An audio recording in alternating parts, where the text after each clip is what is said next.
Hello, everybody. Thank you so much for tuning in to PopWire's exclusive interview. My name is Danny, and today I get to sit down with the one and only Catherine Lough Haggquist, who we all know and love as General Petra Bellweather of Freeform's Motherland, Fort Salem. Hi, Catherine.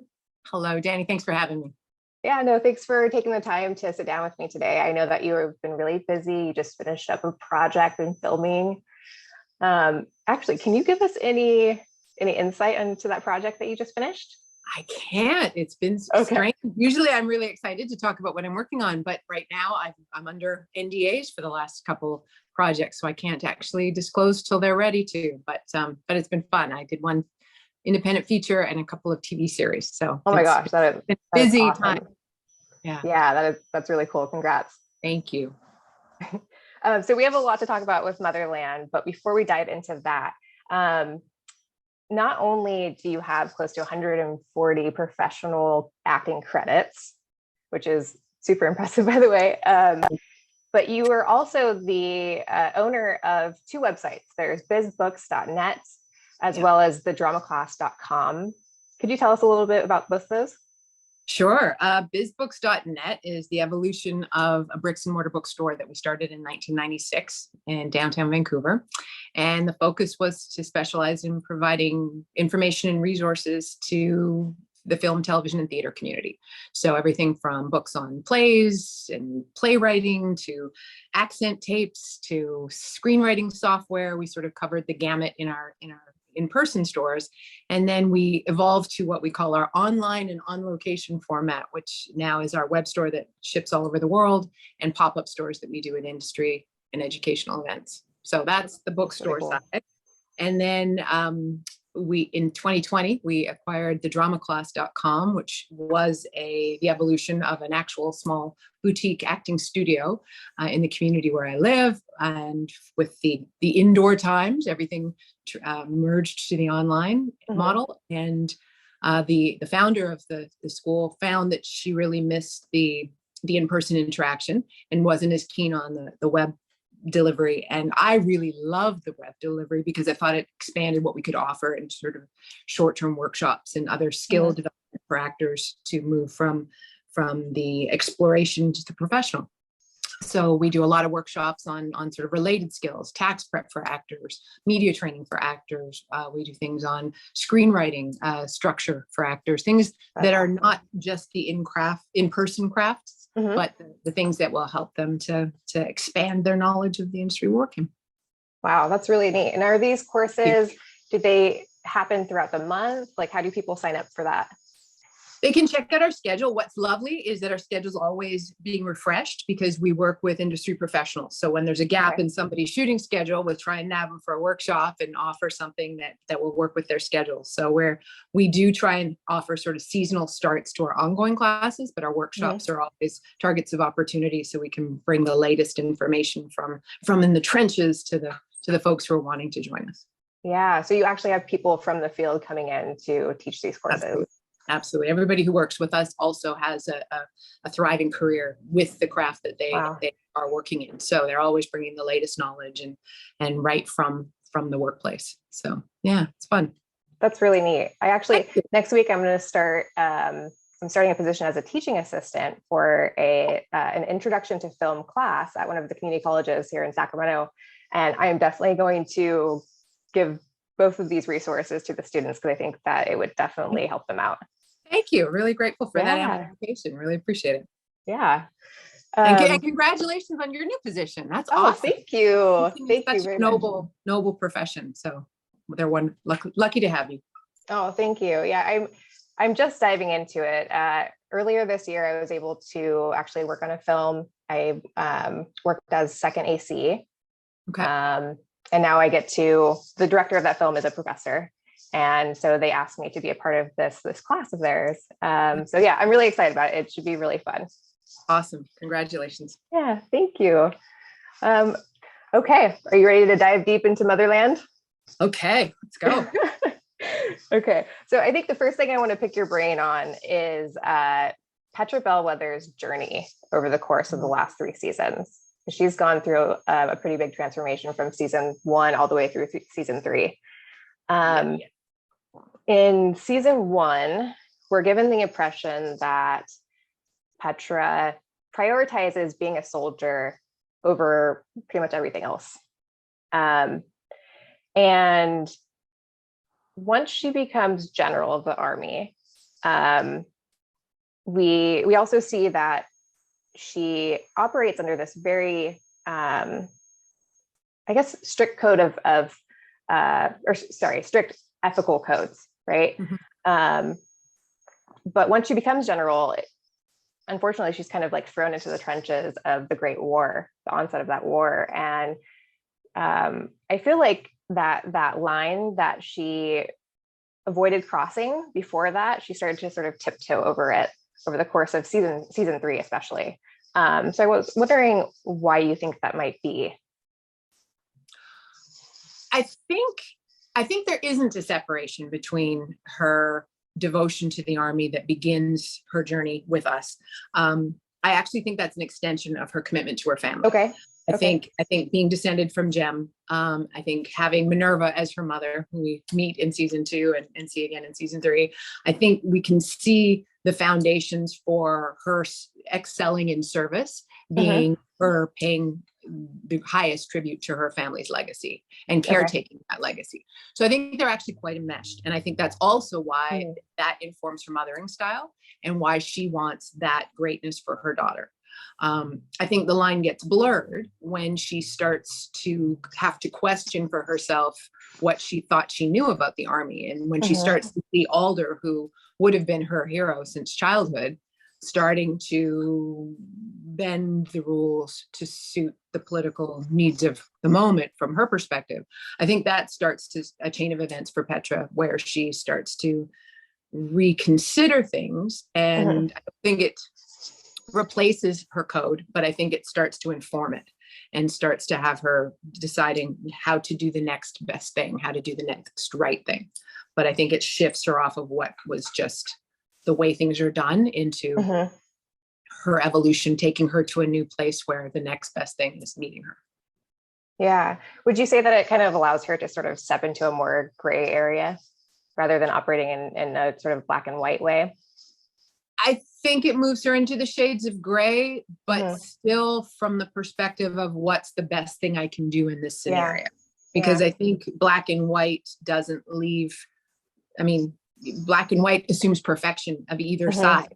So therefore, and we can't operate from perfection. So I think she has to make the qualitative judgment. And I think because when she was living in a black and white world, it was army versus spree. And everybody else was supportive of army. It's very easy to make those types of decisions. But once you evolve to having to question who the spree are and to realize that actually there's a different force that's in opposition to you, that's when we start to go, well, it's not just a dichotomy of black and white, because now we are triangulating with spree and camarilla and witches who might have a different view. And like, it really changed the paradigm for her, which I think allowed that evolution to happen so quickly. Yeah. I think one of the big turning points that I saw in Petra was in a more recent episode in 308 in Petra's favorite pen, when she ends up killing Colonel Jarrett. And then immediately after that, we see her embracing off-canon work, which totally goes against the standards of the Hague, where she's allowing her army to, change their face. And then eventually we see Anacostia reaching out to Nick de Batan and sort of like pulling her into the fold. Do you think that was kind of the turning point for her? I think she has to weigh, how does she save the most lives? How does she do the most good? I think, when you're talking about sort of ground rules that are set, they're set in a certain context. So yes, off-canon work may have been forbidden when it was just emblematic of being of the spree, but now we're dealing with other forces and other challenges, and other fronts in which the battle is happening. So therefore, I think it wasn't her abandoning that. I think she needed new tools for a new fight, and had to make the decision in leadership to embrace those tools to deal effectively with the threat that was facing her and her people. And I think people writ large, not just her military people, but the people that she was sworn to protect in her service as an army official. So Mhm. I think she quite easily can justify those choices as being for and of the greater good. Yeah, and that's actually something that Petra says, I think, often, and especially when the army and the Camarilla were making the invasion into the session, she Mhm. was sure to tell her army that we are going to make sure that we protect all lives on all sides, because that's their duty. And yeah, that makes her a really great leader.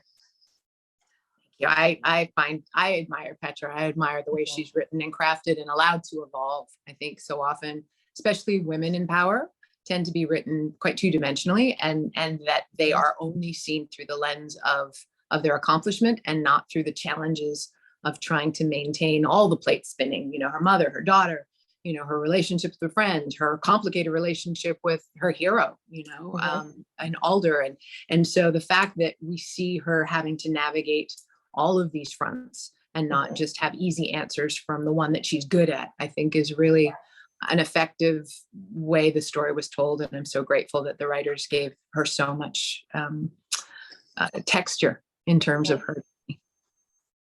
Yeah. So another thing that I saw, another sort of part of Petra's transformation, is we see a change in the mother-daughter dynamic between her and Abigail. Especially in season 3, she becomes softer and more like openly affectionate and more vocal about how much she loves Abigail. And so what do you think led up to that change? Well, I think what solidified it was the thought that she had lost her. So when we opened season 2 and the aircraft carrier arrives or the aircraft arrives and she's not on it, I think is jarring and makes her, you know, brings the loss into stark relief, so that when Abigail does come back, you know, it's a new page, it's a new day, it's a new opportunity. I also think that just her relationship with her mother evolves through her mother's evolution in terms of how she deals with Abigail. So, you know, that conversation would never have happened between Minerva and Petra in terms of follow your bliss, follow your heart, do what you got to do. Like that was not their conversation. So she also had to sort of witness her mother's evolution and try and meet her where she was now, as opposed to being limited by what their old conversations were in another time and in another context.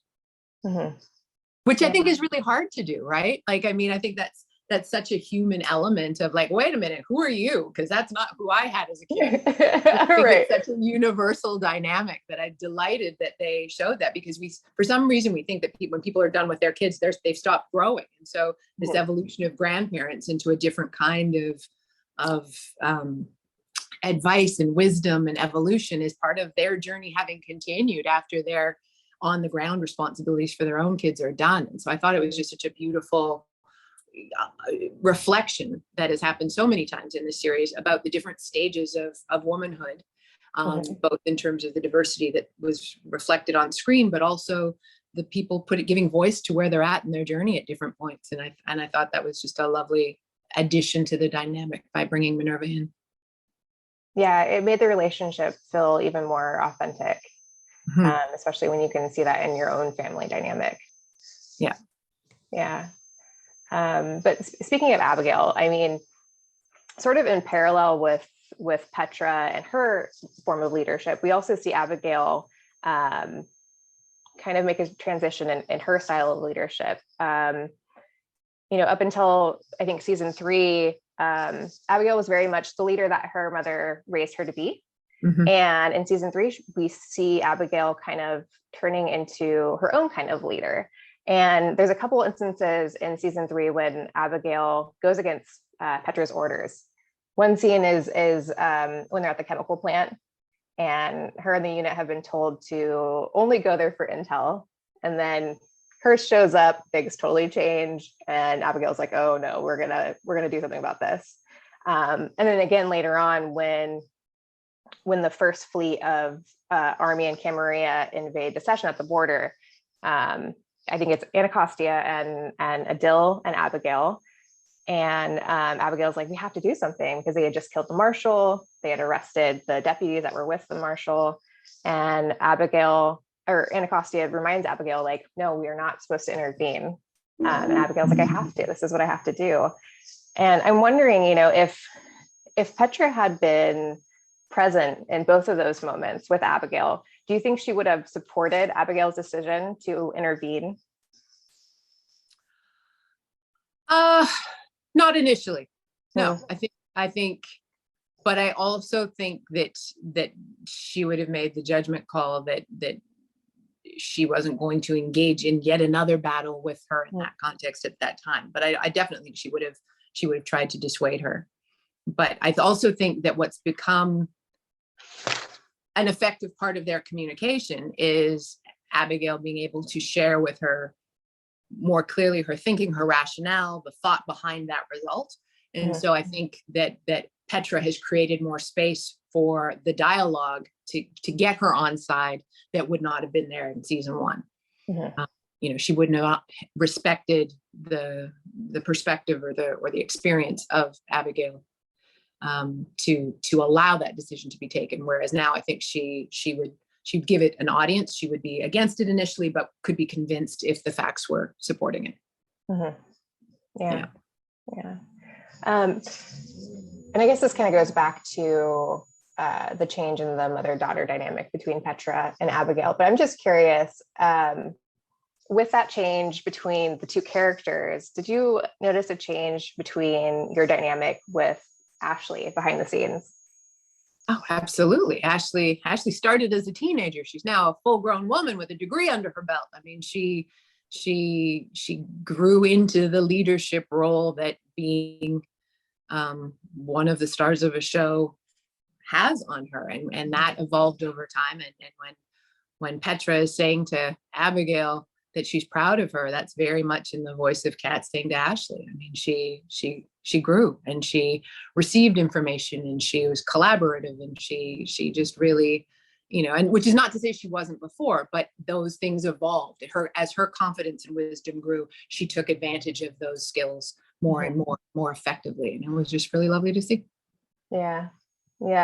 When you say that, like when Petra was saying, I'm proud of you, but that, that was also you saying that, that's so apparent on screen. I mean, the relationship that you guys have, the chemistry that you have as mother and daughter on screen is again, it's just so authentic and beautiful. It's really awesome to see that. Thank you. And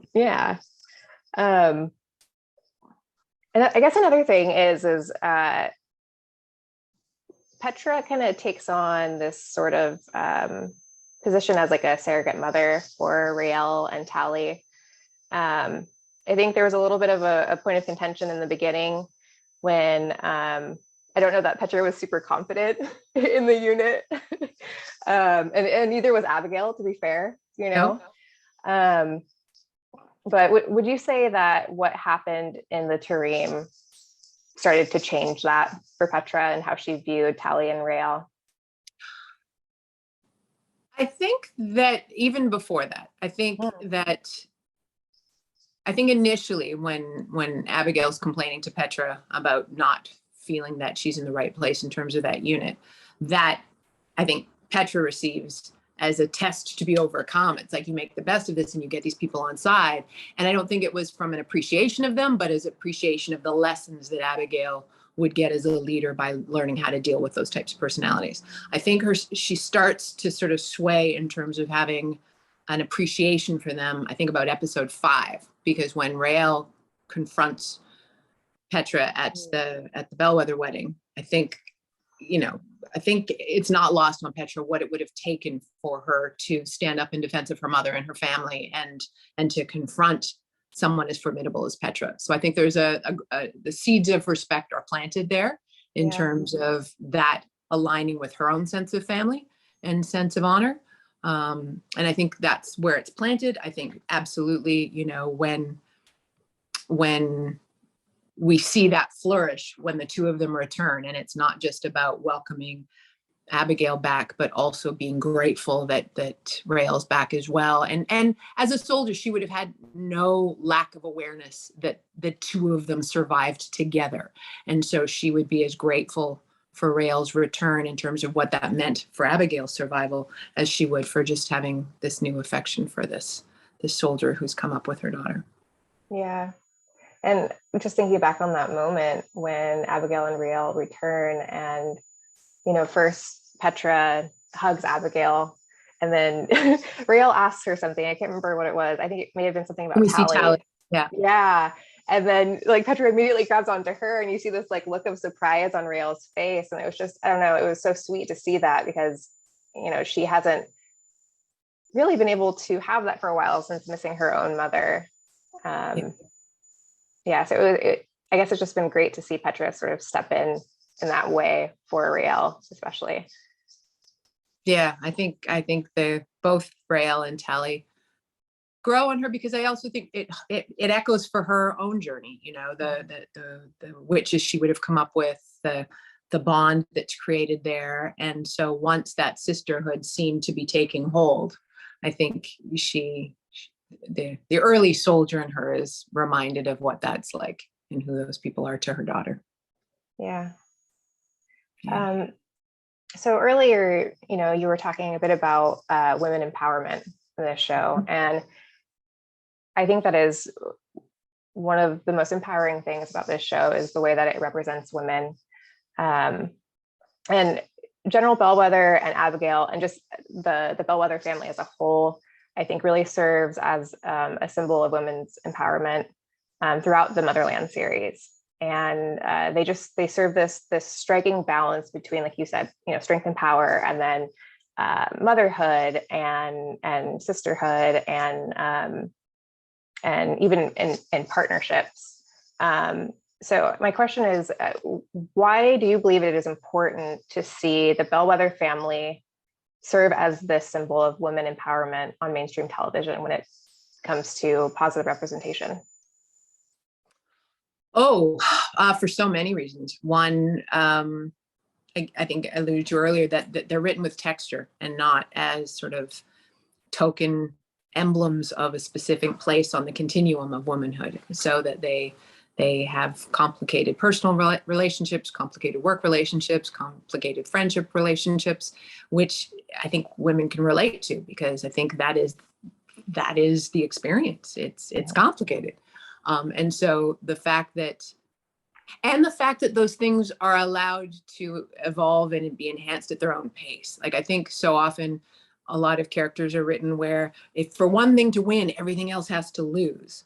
And while you don't get everything all at once, you can still move forward in the evolution of a healthy relationship with your kid while still taking care of business at work, while still sort of sorting out your complicated feelings about your mom and your three husbands. They may not all happen in the same moment, but you don't have to pay for the success of one with the loss of the other. And I think oftentimes, it's more dramatic to write things either or, but I think the shades of gray and the nuance make them much more relatable, because I think that's a more common experience for the viewer. I think that's what we all kind of navigate with. Some days are better than others. Some days that's a win in that column and not that one, but you don't have things taken from you necessarily.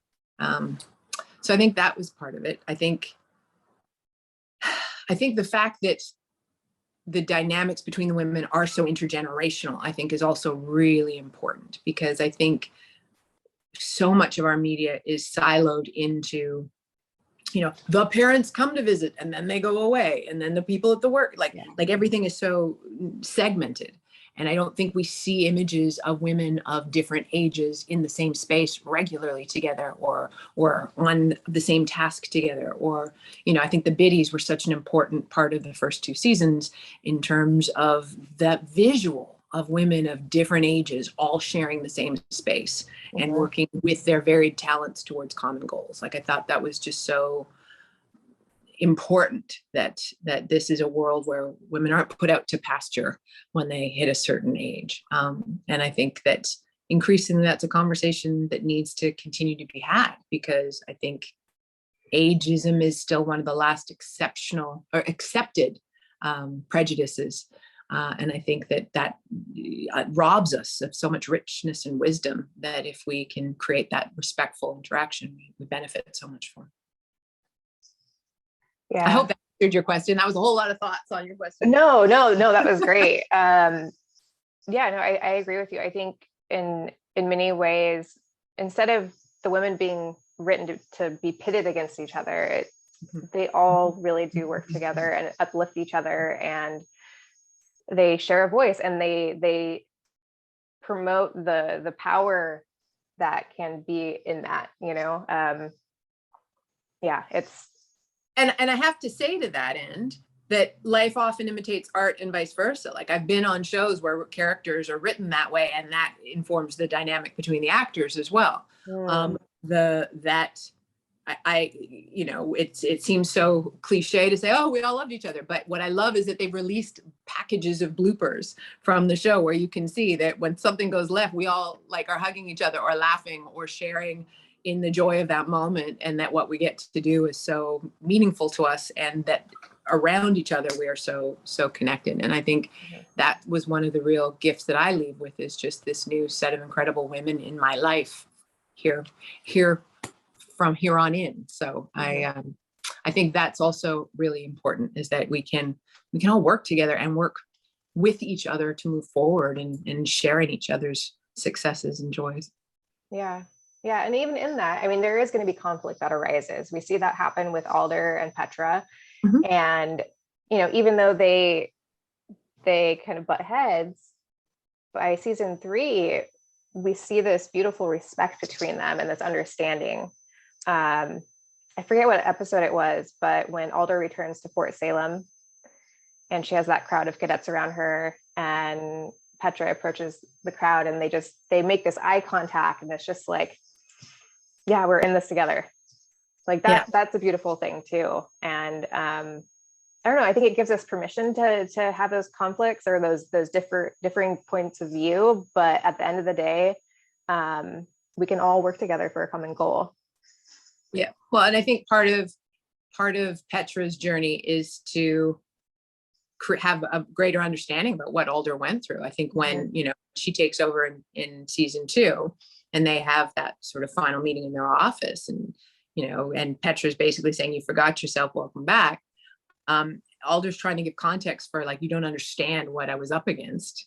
And I think now, by the time they reunite, Petra understands what she was up against, because it isn't textbook. It isn't just drills, and it isn't a clean cut single enemy that all of her training would have been pointing towards. So I think the variation of experiences, or the variety of experiences that she has between when they parted and when they reunite, definitely informs Petra's appreciation for the wisdom that she had and all she endured. So yeah. And I think she returns to getting her hero back, because I think Alder would have always been her hero. And I think it's hard when you feel your hero's fallen. And I think the beauty of her being restored in Petra's eyes, I think, is really meaningful. Yeah. So, and I think you kind of touched on this earlier, but with the season 3 finale approaching, I'm wondering, what are some of the things that you're going to be taking with you after this show? Well, friendships, for starters. And once you've experienced something that was so rarefied and magical, I also feel like I've walked away with it to the next projects I've landed on, with a sense of, you helped to set the tone about what the atmosphere and the dynamics are like. So, just be wanting to bring that sense of joy and collaboration and fun from that Motherland experience to all my next work, and feeling that it is my job to do that. Whereas I think when you're a guest on other people's shows, you feel like you're there to sort of deal with whatever the dynamics you're arriving to are. And I think that Motherland has taught me that, be in your joy and share it, and not worry about those dynamics. And I think that's been a real gift, because that's way more fun. So that the impact of allegory. So many of the storylines from Motherland, through design and happenstance, have actually echoed the broader conversation in the world. Everything from bodily autonomy to diversity to like everything has sort of been mirrored in some way through these 3 seasons. And I've long felt that, and I teach my students that the first draft of history is the news, the second is the textbook. but the lasting imprint of knowledge and wisdom and culture is through the artists. And I think that it's been really meaningful for me to be part of a conversation and a story that reflects so many of the challenges we're facing in the world today and offers approaches and perspectives on them that are not preaching about what people should do, but showing what's possible in this world. So I think that the power of allegory is one that is really meaningful to me in a different way from how I perceived it before. Mm-hmm. Yeah, and that's actually a perfect transition into my last couple of questions for you. I think season 3, there's quite a few really important themes. I mean, there's the theme of keeping hope. There's a theme of redemption. There's also, I mean, I guess over all 3 seasons, there's this theme of just taking a hard stance against xenophobia and hatred. So I'm wondering what is the biggest message that you want the Motherland audience to be taking away from this? That diversity is a strength, not a threat. That more voices and perspectives on an issue give us more options for solutions. That the way things have always been doesn't necessarily always ring true as a stamp of endorsement. And that evolution of thought and idea is crucial to our survival and our coexistence, and that we should be hearing a wide range of thoughts and ideas as we navigate the challenges that the globe faces right now. Yeah, I totally agree. Thank you for that. Thank you for the question. I appreciate the opportunity to share that perspective. Yeah. I guess my last question, since we have one more episode left for this season, I will not say it is the final season. I'm one of those that I'm just, I really want to see this series be picked up. But thank you. The finale for this season, the 3rd season, are you able to give us any kind of teaser of what's to come?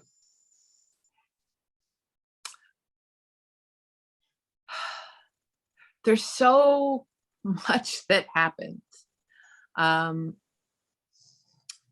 And it's an emotional ride. I mean, not just because it's the end of the series, but what happens on their journey towards that it's really hard not to give anything away that could be spoiled. So I feel frustrated because it's like, oh my gosh, you're not going to believe what happens. And then it's like, no, you can't say that. So I wish I could. I'm not clever enough in sort of not pulling at one thread and having the whole thing unravel. So that's totally fine. That's right. What I will say is that my thoughts about this last episode are just wanting to take every opportunity possible to say thank you to the incredible community of fans who have been so supportive and effusive with their appreciation and their love of this world and these characters.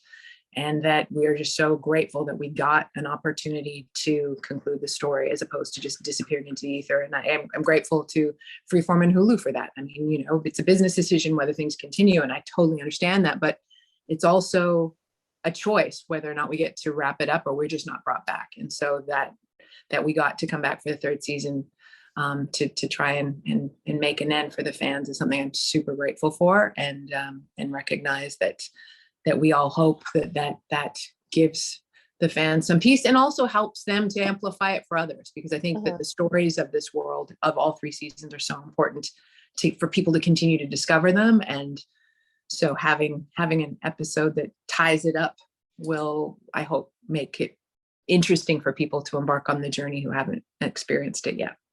Yeah. No, I can definitely say that as a fan, because I absolutely love this show. It's had a huge impact on my life personally. And while I am sad that it's ending, I'm also so grateful that you guys were given a 3rd season. And there are many of us fans who are still willing to fight to get the show picked up. But with that being said, like, you guys have given us so much. And so thank you, like from the bottom of my heart. Like when I say that this show has saved lives, it really has. And it makes me very emotional thinking about it. But I feel it. Thank you. Yeah, like in so many ways, the show has empowered just a huge, diverse community across the globe. And yeah, so we will definitely continue sharing this show with other people. People are still, even today, just learning about this show. I don't know if you're pretty active on Twitter or not, but the Switch community is very active and vocal on on Twitter. And so we are constantly encouraging people to watch this show because it has just given us all so much in many different ways. Yeah, so thank you. Oh, got me right in the feels. But that has been an additional component that has been such a gift. I've tried to, for every episode I could, to be on Twitter and to engage with the Switch community, and it's just been so much fun. And I was saying it's the closest thing to like a live theater experience, because when we make these things, they go off to editing, and then it's a long, like you're so far removed from experiencing how the audience is receiving it. And so to be able to sort of watch the show and see what's popping off on Twitter and what people are resonating with and what they're objecting to, and it's added such a level of dynamism to the experience of watching your work received that has been such a joy. Got to say, in season 2, when Petra took over, I was a little jarred by how people were not having it and were mad that Alder was gone. But and I understand, but it was a little like, oh, they do not like Petra right now. So it was kind of funny. But I also have to say that's a testament to how wonderful the Switch community is that it never became personal. There was no, people were mad at Petra, but they were really still lovely to Kat. And I was really grateful that there was that clarity of the story versus the people, because sometimes that line gets blurred. And I've had friends who've had really unfortunate experiences. And so again, just makes me so grateful for this wonderful community of Switches who've just made it just the best experience. Thank you for saying that. That's amazing. It's so fun. And I'll be there Tuesday night.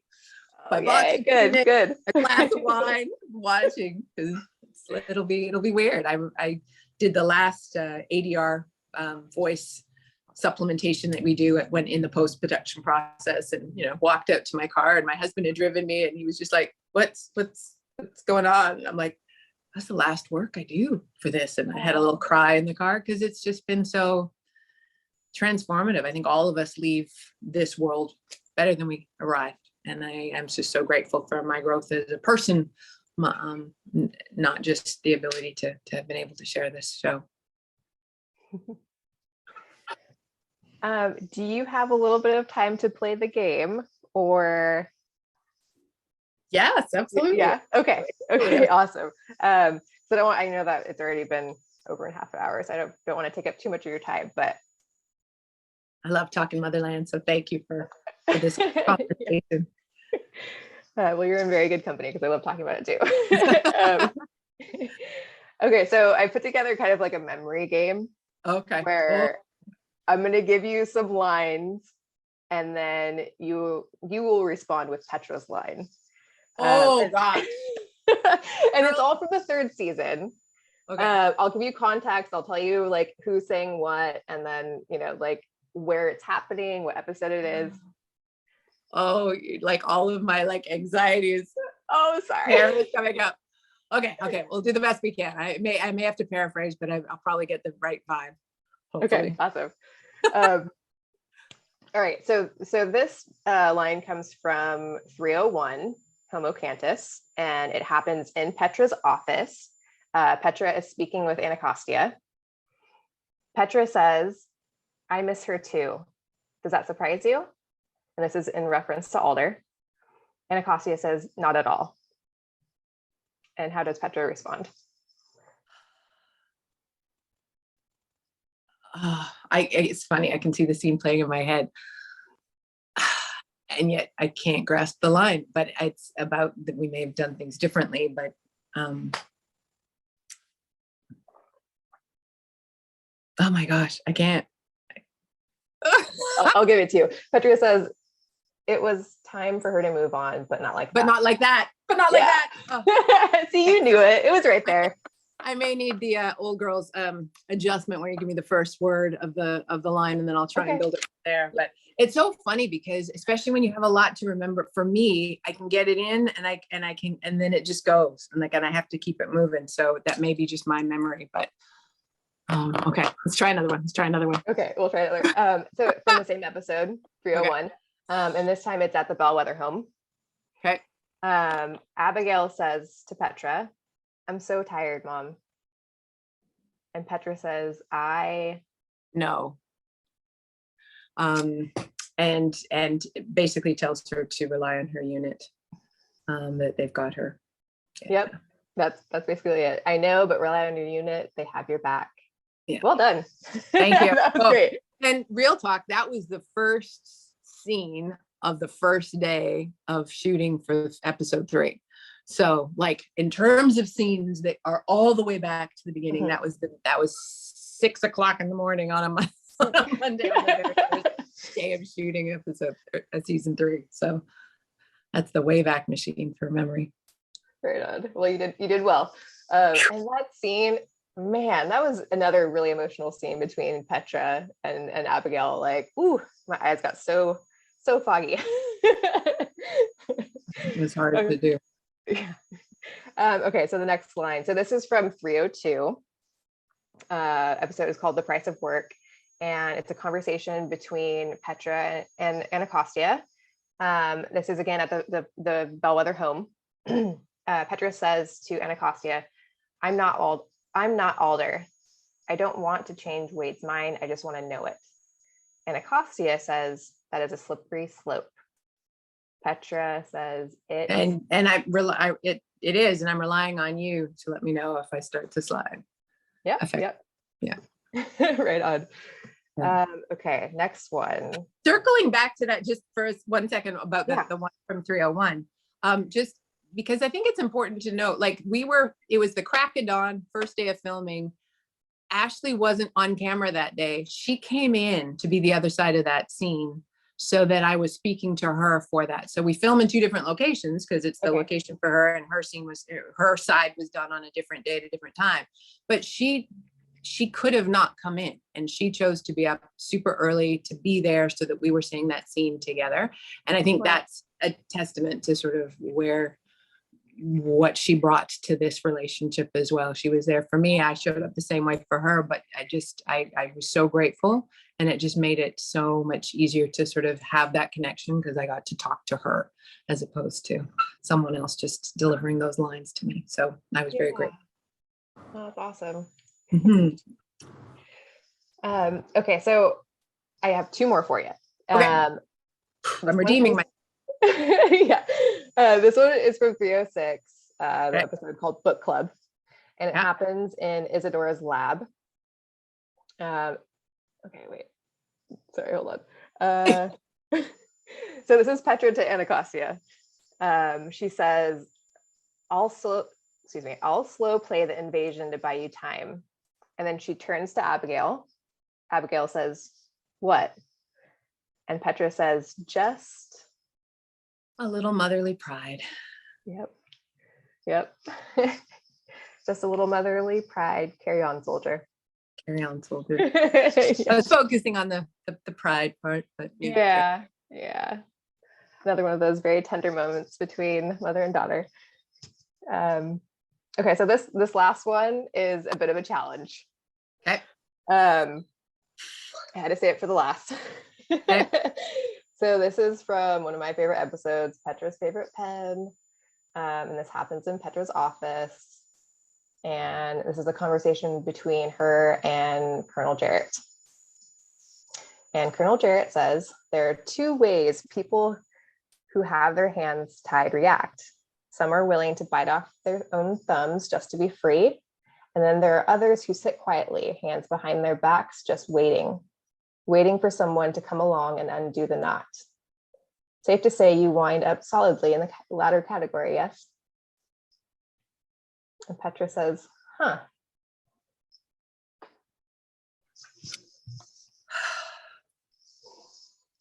funny. All I can see is looking up at Alder's portrait.